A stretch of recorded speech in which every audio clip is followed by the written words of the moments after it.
గుంతకలై మాట్లాడుతున్నారంటూ MLC Teenmaar మల్లన్నపై మంత్రి సీతక్క విమర్శలు గుప్పించారు. ఈ రోజు తేన్మార్ మల్లన్న మీడియా సమావేశం నిర్వహించి కాంగ్రెస్ ప్రభుత్వంపై విమర్శలు చేశారు. ఆయన వ్యాఖ్యలకు సీతక్క కౌంటర్ ఇచ్చారు. కులగణనపై అభ్యంతరాలు ఉంటే శాసనమండలిలో మాట్లాడొచ్చని సూచించారు. బీఆర్ఎస్ చేయలేనిదే తమ ప్రభుత్వం చేసినందుకు అభినందించాల్సింది పోయి విమర్శించడం సరికాదని ఆమె అన్నారు. తెలంగాణలో కాంగ్రెస్ పార్టీ కార్యకర్తల శ్రమతో అధికారంలోకి వచ్చిందని వ్యాఖ్యానించారు. కులగణనకు 50 రోజుల సమయం ఇచ్చామని తెలిపారు. కార్యకర్తలందరూ కష్టపడ్డారు, ప్రజలు అభిమానించారు, కాంగ్రెస్ గెలిచింది. కొంతమంది బీజేపీ గొంతుకలై బీఆర్ఎస్ గొంతుకలై మాట్లాడేటోళ్లకు మేము చేసింది ఏది కూడా నచ్చలేదు.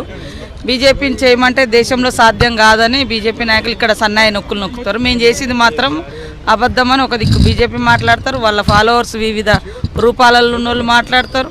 కాబట్టి ఏం తప్పునో చెప్పమంటే చెప్పడం లేదు. 50 రోజుల కంటే ఇంకా ఎక్కువ టైం కూడా మొన్న కూడా ఇచ్చినాం కదా. రేపు ఎమ్మెల్సీ మండలి ఉంటాయి కదా, అందులోనే డిస్కస్ చేయాలి.